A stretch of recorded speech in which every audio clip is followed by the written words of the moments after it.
Hi there, algebra students.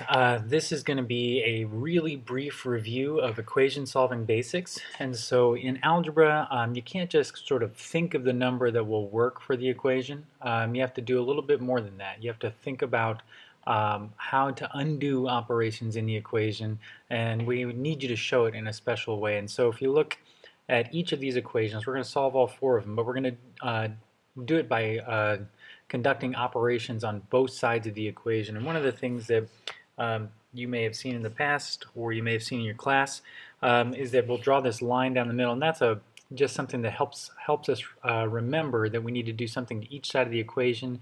It's an equation, so both sides are equal, so we have to do equal things to each side. And so the basic of equation solving is you have to see what's there with the variable and then decide what you can do to undo that thing. So I have x minus 6 equals negative 5. And so the thing that I identify as over here with the variable is minus 6. And I think, well, what's the opposite of minus 6? Plus 6 will undo that. And so what I'm thinking is addition undoes subtraction. I ran out of room there. And so addition undoes subtraction. And so if you think about what that means, I'm literally doing minus 6 plus 6. And if I do minus 6 plus 6, that's 0. Because I did it to the left side of the equation, I also have to do it to the right side of the equation so that equal things are happening to equal sides. And so when I do that, negative 6 plus 6, that gives me x plus 0, because minus 6 plus 6 is 0. Negative 5 plus 6 is positive 1. And so if I think about what this means, x plus 0 equals 1. If I add 0 to anything, it's itself. And so when I think about this adding 0, it really is pretty meaningless, because x plus 0, that's just x. And so generally speaking, we don't really write that plus 0 thing. We just write x equals 1. And we can check our work here. I'm going to redraw this so it's not as deep. We can check our work here by plugging 1 in for x. So I'll put my check in red here, 1 minus 6. And we're checking to see if that indeed does equal negative 5. And I do the calculation, that's negative 5 equals negative 5. That is true. And so I've got it correct. And that's another basic thing about equations, is that when you find a solution like x equals 1, what you're doing is you're finding the value of x that makes the statement x minus 6 equals negative 5 true. And we just verified that down here, that it indeed makes it true. All right, let's look at the next one here. 7x equals 154. So I'm going to use the same program here. I need to identify what's over there with the x. I see a 7. And so that is, when you have a number right next to a variable, that is multiplication. I'm going to abbreviate that as MULT, multiplication. And so what undoes multiplication? I'm going to write is undone by, and I think what's the opposite of multiplication? Well, it is division. And so if I'm going to get rid of a 7 times x to get x by itself, I need to divide by 7. And I do equal things to equal sides, so 7x equals 154. I'm going to divide both sides by 7 to get x by itself, and we'll think about y here. 7 over 7 equals 1. Alright, so that means that on the left side of the equation, 7 divided by 7 will give me 1 times x equals, and I'm going to do the calculation here, 154 divided by 7 is 22. And now I'm going to think again. If I have 1 times x, 1 times anything is just itself. And so again, just like before we had that 0 that was meaningless, this 1 times x, we don't have to write the 1 times. We can just write x, because 1 times x is just x. And we'll perform a check in red again here. We're going to try 7, and I'm going to plug in 22. And so if you see here, this means 7 times 22. I'm going to test to see if that is indeed 154. So 7 times 22, 154 equals 154. That's true.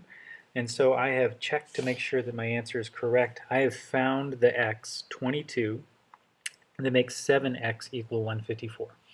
And so, so far we've looked at a problem that had subtraction in it, and we used addition to undo it. This one had multiplication in it. We used division to undo it. And so now let's look at a problem that has division. And so this one has division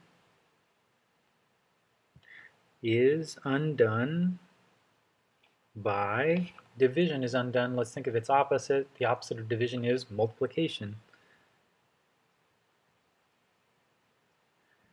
So division is undone by multiplication. And so again, I'm going to draw my little line here. I'm going to think to myself, well, it's x divided by 8 right now. What will undo a divided by 8? Well, how about a times by 8? And I'm going to do that to both sides. And I show multiplication slightly differently because we don't want to get confused about things. So I have 8 times x over 8 and negative 3 times 8. And so to see why division is undone by multiplication, if you look right here, right now, I have 8 divided by 8, and that's indeed 1. And so I'll end up with 1 times x is equal to negative 3 times 8. Well, it's a negative times a positive, so the answer will be negative. 3 times 8 is 24. I have 1 times x is equal to 28, but again, I have this 1 times something, and 1 times something, not that meaningful. Anything times 1 is itself, so I'm just going to leave it as x here. And so I've come up with x is equal to negative 24. I'm going to test out my answer. I'm going to check in red. X is negative 24 divided by 8. And I'm seeing if that's indeed negative 3. I'm going to try it. Negative 24 divided by 8. That is negative 3 equals negative 3. That's true again. And so I've found the value of x, negative 24, that makes x divided by 8 equal negative 3. And so again, the big theme here is division is undone by multiplication. If you see division in the problem, you have to undo it with multiplication. All right, last one. We have now addition in the problem. And I'm going to look at this in an interesting way. This 16 is a positive 16. And if you recall from the first problem, to undo subtraction, we had to add. And when we did that, we got a 0. Here, undo addition with, the opposite of addition is subtraction. All right, and so I'm going to think about, I'm adding 16 here because that's a positive 16, so I'm going to try taking away 16. And the practice that I have here going is that I'm going to line up like terms, so 16 and negative 16, I've stacked them on top of each other because neither one of them have an x. Again, I have to do equal things to equal sides. I have to put a negative 16 on the left side of the equation as well. And so now I look at it, 16 minus 16 is what I have there is 0. And so I end up with this 0 plus x thing again. And 52 minus 16 is 36. And once again, I've ended up with something that's meaningless attached to my x. 0 plus x, anything plus 0 is just itself. And so I'm going to get rid of the 0 plus there, and I'm just going to write x. And you don't have to do that highlighting and erasing bit when you solve an equation. If you undo plus 16 and minus 16 like that, you can just bring down the x. And so the big theme there is that if you have a positive number, you have to undo it with subtraction. So there's 4 basic operations that you have to use. We're going to use these all year, and then we're going to add to your capacities as we proceed. So if you see subtraction in a problem, that's this one up here. Subtraction, you have to undo with addition.